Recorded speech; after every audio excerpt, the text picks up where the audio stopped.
Why should people be interested in the story? Like, why should they read the book or why should they see the documentary? Yeah, I think what's really important in this story is that people may have some idea that they know about Malcolm X. Maybe they've read his autobiography. Maybe they've seen Muhammad Ali on television before on ESPN, his old fights. But what this documentary captures is the electricity between them, the dynamic relationship that they had, and how each of them had a profound influence upon the other. I think that's what's new, is that people don't really appreciate how they were very close, but also how this bond between them was broken by the internal politics of the Nation of Islam. And ultimately, what happens here is that if you want to understand how Cassius Clay became Muhammad Ali, then you have to think deeply about how Malcolm X played a pivotal role in that creation story. You co-wrote this book with Randy Roberts. How did you meet him and what was that like co-writing the book with him? Well, I met Randy when I went to Purdue University to pursue my PhD in history. Randy was my PhD advisor at Purdue. And so I went to Purdue really to work with him. Randy was an accomplished historian who'd written a great deal about sports and American culture, and he'd written biographies. And so I thought that, he would be a great mentor for me. So fast forward, I was at Purdue for 5 years. And then when I finished my PhD, I left and eventually ended up at Georgia Tech.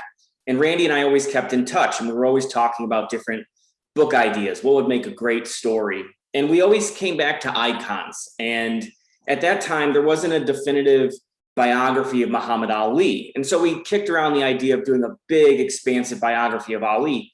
But we kept coming back to this period in Cassius Clay's life, as he was then known, this defining moment in his boxing career and in his transformation when Cassius Clay becomes Muhammad Ali. And so what we really wanted to do was to go beyond the surface of the stories that had been told. And in order for us to explain how Cassius Clay became Muhammad Ali, it was apparent to us that Malcolm X was a crucial figure in his life. In this period when Randy and I were doing this research, we wanted to explain to readers, how did Cassius Clay become radicalized? How did he join the Nation of Islam? What were the political calculations he made? What were the risks that he took, particularly given that most Americans, Black and white alike, thought of the Nation of Islam as a dangerous hate cult. And so we felt that this was a story where we could look at how this bond formed between young Cassius Clay, a heavyweight contender, and Malcolm X, this controversial Black intellectual who really molds Cassius Clay into the man who becomes Muhammad Ali. So Netflix is making a documentary out of this. What was that like? How did you find out? Did they reach out to you personally? It's incredible. Randy and I have had a number of different producers approach us with interest in the project of turning the book into a film of some kind. So the way this story worked was that Lightbox is a production company based in Los Angeles and London. And Lightbox makes award-winning documentaries. They've made one recently about Whitney Houston that's fantastic. They have one about Tina Turner that just came out that's just incredible. So they've done projects that look at powerful Black figures in American culture and American life. And so they approached Randy and I about selling the dramatic rights. The documentary rights, selling the documentary rights. The way it works is basically a producer comes to you, or maybe a director comes to you and wants to purchase the rights to your book, and you can choose to sell them or you can choose not to sell them. And then you sell them, and then it's up to the person who then owns the film rights to get the project made in a certain period of time. So once Lightbox purchased the documentary rights from us, they then had to get a big studio like Netflix to finance it. And so Lightbox shopped the project around, and we couldn't be more excited than to have Blood Brothers be with Netflix. I don't know if there's a better streaming service right now to have a partnership with that can generate the kind of exposure that Netflix does. So we're thrilled. And once the project was greenlit at Netflix, Lightbox had a director, Marcus Clark, and we began working with Marcus and the producers on the project as consultants. And Randy and I both did on-camera interviews. So we both appear in the documentary as well. Oh, cool. Yeah, actually, yeah, that was going to be my next question. How involved were you within like the filmmaking process?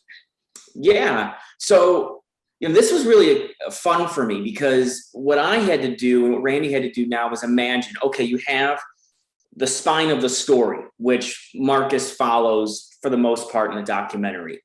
But now what we have to do is take our research materials and new interviews and figure out, how do you put those research materials on camera? How do you convey stories on camera, bring them to life in a way that is different than what you do when you write a book? And so one of the things I did with the producers and with Marcus was, when I did my on-camera interview, I told them that there were certain sources that would work well you could put up on the screen as I'm talking. So for example, in the documentary, I talk about the FBI surveillance following Malcolm X and how Cassius Clay was caught up in this surveillance. And I had documents that proved this. And so I gave these documents, copies of the documents, to Marcus and his producers, and you can see them on the screen. I gave them copies of letters too, and you'll see those on the screen.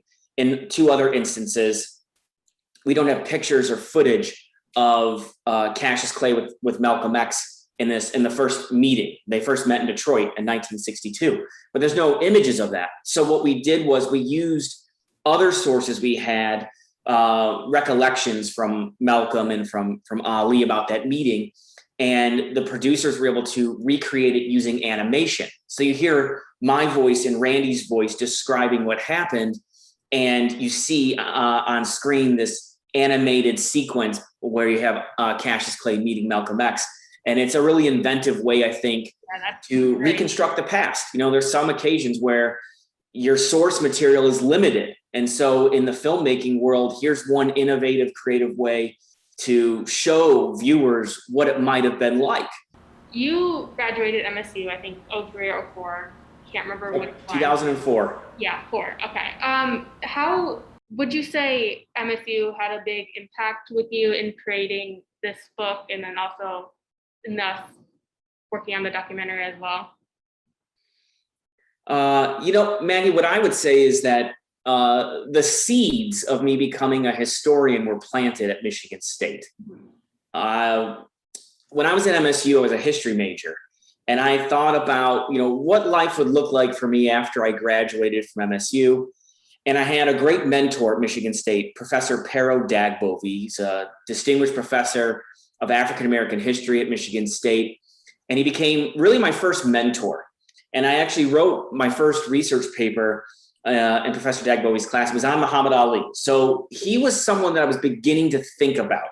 Now, I'm sure that paper wasn't very good, or not nearly as good as Professor Dagbovy told me that it was, but he saw some potential in me. And I'm grateful that he saw some kind of ability. And he was the one who encouraged me to go on to graduate school and to think about becoming a professor, which was really hard for me to imagine. My parents didn't go to college. So, it was an accomplishment, I think, for me to go to a great university like MSU. But to imagine a career as an author and as a professor, I needed someone to tell me that was a possibility.